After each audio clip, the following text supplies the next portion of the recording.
अस्सलाम वालेकुम। आज की इस वीडियो में हम बात करेंगे सोलिफिन टैबलेट के बारे में। सोलिफिन एक मस्करेनिक रिसेप्टर एंटेगोनिस्ट है। सोलिफिन टैबलेट में एक्टिव इंग्रेडिएंट सोलिफिनासिन सक्सिनेट होता है और सोलिफिनासिन सक्सिनेट को एफडीए ने 2004 में अप्रूव किया और सोलिफिनासिन सक्सिनेट का सबसे पहला ब्रांड नेम वेजिकेयर रजिस्टर्ड हुआ। सोलिफिन टैबलेट दो स्ट्रेंथ में मार्केट में अवेलेबल है, 5 mg और 10 mg। अगर हम इसकी इंडिकेशंस की बात करें तो सोलिफिन टैबलेट का इस्तेमाल पेशाब का बार बार आना, कोई भी काम करते वक्त वजन उठाने से अचानक पेशाब निकल जाए, खांसी करने या छींक आने से अचानक पेशाब निकल जाए, पेशाब पे कंट्रोल ना रहे और पेशाब करके आए और आपको 10 मिनट के बाद फिर से ऐसा महसूस हो कि पेशाब आ रहा है। और कुछ अफराद में तो जैसे ही वॉशरूम में बैठते हैं पेशाब थोड़ा सा निकलकर बंद हो जाता है, मगर जैसे ही आप खड़े हों तो फिर से पेशाब की धार आने लगती है। और कुछ अफराद चाहे वो मर्द हों या ख़वातीन पेशाब करने के बाद कतरे आते ही रहते हैं और पेशाब पे कंट्रोल नहीं रहता। अब ये जो मसाइल हैं ये किसी भी उम्र में हो सकते हैं और ये प्रॉब्लम ज़्यादातर 20 साल की उम्र के बाद ही होती है। उसमें कुछ फैक्टर्स हैं जिनकी वजह से यूरिन फ्रीक्वेंसी और यूरिन इनकंटीनेंस के मसाइल हो सकते हैं।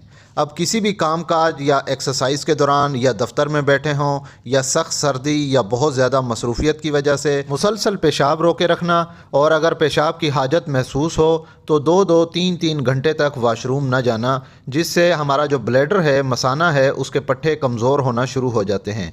और एक वक्त ऐसा आता है कि मसाने यानी ब्लैडर के पट्टे बहुत ज़्यादा कमज़ोर हो जाते हैं, जिससे पेशाब लीक होना शुरू हो जाता है, पेशाब यानी यूरिन ड्रिबलिंग होना शुरू हो जाती है और पेशाब के कतरे निकलते रहते हैं और पेशाब पे कंट्रोल बिल्कुल भी नहीं रहता। इसके अलावा कुछ अफराद एसिडिक फूड खाते हैं, कैफ़ीन का ज़्यादा इस्तेमाल करते हैं और कुछ लोग चाय पीने के बहुत ज़्यादा आदी होते हैं, दिन में 4-5 कप चाय पी जाते हैं। और कुछ ख़वातीन व मर्द हजरात या स्पेशली यंगस्टर जो हैं कोल्ड ड्रिंक का बहुत ज़्यादा इस्तेमाल करते हैं। तो एक फैक्टर ये भी है कि इन फैक्टर्स की वजह से भी यूरिन फ्रीक्वेंसी और यूरिन इनकंटीनेंस के मसाइल सामने आते हैं। इसके अलावा एक फैक्टर मेडिसिन भी है। जो अफराद दिल के मर्ज़ में मुब्तला हैं, जो हार्ट डिजीज़ के साथ हैं, कार्डिक डिजीज़ के साथ हैं, जिनको दिल की बीमारी होती है, ब्लड प्रेशर को कंट्रोल करने के लिए वो कुछ डायरेटिक्स ड्रग्स यानी ऐसी अद्वियात जो पेशाब आवर अद्वियात होती हैं, पेशाब ज़्यादा लाती हैं, तो उन मेडिसिन के इस्तेमाल से भी यूरिन फ्रीक्वेंसी और यूरिन इनकंटीनेंस हो सकती है। इसके अलावा कुछ मर्दों में प्रोस्टेट एनलार्जमेंट की वजह यूरिन इनकंटीनेंस होना, यूरिन फ्रीक्वेंसी, पेशाब का बार बार आना, कतरे कतरे होकर आना, पेशाब का लीक होना और पेशाब रुक रुक कर आना, पेशाब कभी सही चले और कभी रुकावट हो। और फीमेल्स यानी ख़वातीन में हिस्टेरेक्टमी एक प्रोसीजर होता है, यानी जिसमें बच्चेदानी को ऑपरेशन करके निकाल दिया जाता है, तो उन ख़वातीन में भी यूरिन फ्रीक्वेंसी इनकंटीनेंस के मसाइल बहुत ज़्यादा होते हैं, तो उन अफराद में भी सोलिफिन टैबलेट का इस्तेमाल किया जाता है। इसके अलावा अगर किसी पेशेंट को ब्लैडर में मास हो, ब्लैडर में ट्यूमर हो, ब्लैडर में सिस्ट हो या ब्लैडर में कोई और प्रॉब्लम हो, तो उसकी वजह से भी यूरिन फ्रीक्वेंसी और यूरिन इनकंटीनेंस होती है। ओबेसिटी, मोटापा भी एक वजह होता है और मोटापे की वजह से मसाने के पट्टे कमज़ोर हो जाते हैं, जिसकी वजह से ये मसाइल सामने आ सकते हैं। इसके अलावा डायबिटिक पेशेंट, जिन अफराद को शुगर का मर्ज़ है, तो शुगर के मर्ज़ में भी मसाने यानी ब्लैडर के पट्टे बहुत ज़्यादा कमज़ोर हो जाते हैं और ब्लैडर कमज़ोर होने की वजह से पेशाब पे मुकम्मल कंट्रोल नहीं रहता, पेशाब बार बार लीक होता है और पेशाब बहुत ज़्यादा आता है और पेशाब कतरे कतरे होकर आता है। और पेशाब से फ़रागत के बाद 15-20 मिनट के बाद फिर से ऐसा महसूस होता है कि जैसे पेशाब की हाजत महसूस हो रही है। तो अब हम ये समझते हैं कि सोलिफिन टैबलेट कैसे काम करती है, इसका मैकेनिज़्म ऑफ एक्शन क्या है।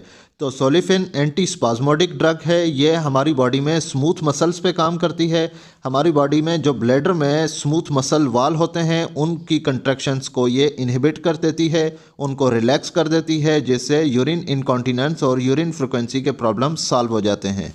हमारी बॉडी में जो ब्लैडर है, हमारा मसाना है, वो पेशाब को स्टोर करता है और जब ब्लैडर फुल हो जाता है तो फुल होने की वजह से उस मसाने की जो वाल्स होती हैं उनमें कंट्रैक्शन होती है, ब्रेन सिग्नल पास देता है, जिससे कंट्रैक्शन की वजह से फिर पेशाब की हाजत महसूस होती है। लेकिन कुछ अफराद, चाहे वो मर्द हों या ख़वातीन, ब्लैडर खाली होने के बावजूद, एम्प्टी होने के बावजूद बार बार ब्रेन को सिग्नल्स जा रहे होते हैं और ब्लैडर्स में स्मूथ वाल में मसल्स कंट्रैक्शन हो रही होती है, जिसकी वजह से बार बार पेशाब की हाजत महसूस होती रहती है।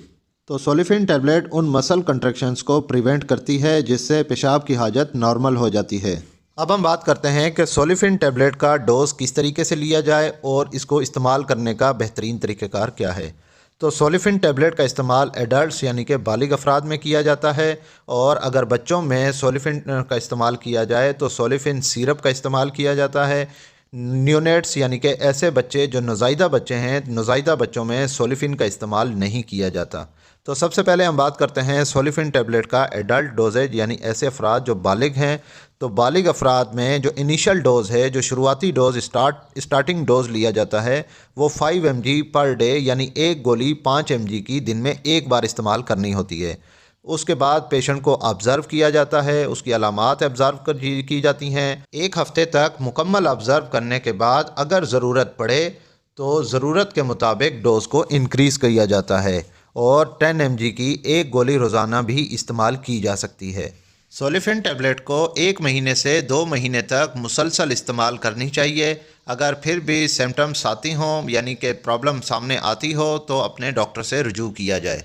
अब हम बात करते हैं कि सोलिफिन टैबलेट को लेने का तरीका क्या है, इसको इस्तेमाल करने का तरीका क्या है। तो सोलिफिन टैबलेट खाने से पहले भी ले सकते हैं और खाने के बाद भी ले सकते हैं। इसमें ऐसी कोई कंडीशन नहीं है कि इसको खाने से पहले लिया जाए या खाने के बाद लिया जाए। लेकिन एक बात याद रखें कि रोज़ाना उसी वक़्त ही लें जिस वक़्त आपने कल मेडिसिन ली थी।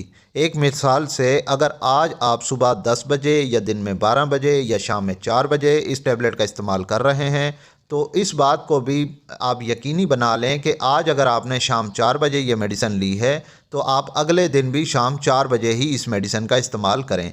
यानी कि नेक्स्ट डे आपने सेम टाइम पे ही इस्तेमाल करनी होगी। टाइम फ्लक्चुएशन हो भी जाए तो इतना कोई बड़ा मसला नहीं है, लेकिन इस टैबलेट को कोशिश की जाए कि एक टाइम फ़िक्स कर लिया जाए और रोज़ाना उसी टाइम पे ही इस मेडिसिन का इस्तेमाल किया जाए। अब हम बात करते हैं कि सोलिफिन टैबलेट को कौन से अफराद नहीं ले सकते हैं, किन अफराद में ये कंट्राइंडिकेटेड है, या किन अफराद को बहुत एहतियात के साथ इसका इस्तेमाल करवाया जाए। तो सबसे पहले ऐसे पेशेंट्स जिनको यूरिनरी रिटेंशन हो, बहुत ज़्यादा रुकावट हो, पेशाब बिल्कुल ना आता हो या पेशाब बिल्कुल एक एक कतरा करके आता हो, तो ऐसे अफराद सोलिफिन टैबलेट का इस्तेमाल नहीं कर सकते। इसके अलावा ऐसे पेशेंट्स जो लिवर डिज़ीज़ के साथ हैं, उनका जिगर मुतासर हुआ है, या ऐसे पेशेंट्स जो किडनी डिजीज़ के साथ हैं या गैस्ट्रिक रिटेंशन के साथ हैं, तो ऐसे अफराद भी सोलिफिन टैबलेट का इस्तेमाल नहीं कर सकते। इसके अलावा नैरो एंगल ग्लोकोमा, यानी कि जो काला मोतिया होता है, तो ऐसे अफराद में सोलिफिन टैबलेट का इस्तेमाल बहुत एहतियात से इस्तेमाल करनी चाहिए। इसके अलावा सोलिफिन टैबलेट का इस्तेमाल प्रेगनेंसी यानी प्रेग्नेंट वीमेंस में भी नहीं करना चाहिए। वैसे तो सोलिफिन टैबलेट कैटेगरी सी में आती है, और जहां पे रिस्क फैक्टर्स यानी बेनिफिट्स ज़्यादा हों रिस्क से, तो सोलिफिन टैबलेट का इस्तेमाल किया जाता है। लेकिन कोशिश करें कि प्रेगनेंसी में सोलिफिन टैबलेट का इस्तेमाल ना किया जाए, क्योंकि क्लिनिकल ट्रायल्स इतने मजबूत एविडेंस नहीं मिले, और बहुत ज़्यादा क्लिनिकल ट्रायल्स या रिसर्चेज नहीं हुई जिसमें हमें पता चल सके कि ये बच्चे और माँ को नुकसान पहुँचा सकती है और बॉडी में टेरेटोजेनिक इफ़ेक्ट काज कर सकती है। तो लेकिन फिर भी कोशिश की जाए कि सोलिफिन टैबलेट का इस्तेमाल प्रेगनेंसी में अवॉइड किया जाए। अब हम बात करते हैं कि सोलिफिन टैबलेट के इस्तेमाल से क्या साइड इफ़ेक्ट हो सकते हैं, इससे क्या एडवर्स इफ़ेक्ट हो सकते हैं।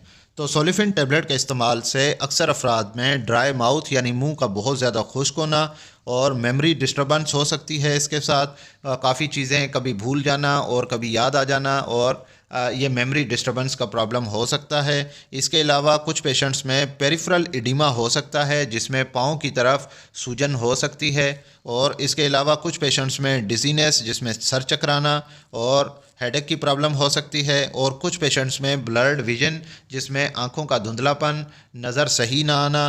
और इसके अलावा कुछ पेशेंट्स में, बहुत कम पेशेंट्स में ड्राई आइज़ के भी प्रॉब्लम सामने आ सकते हैं।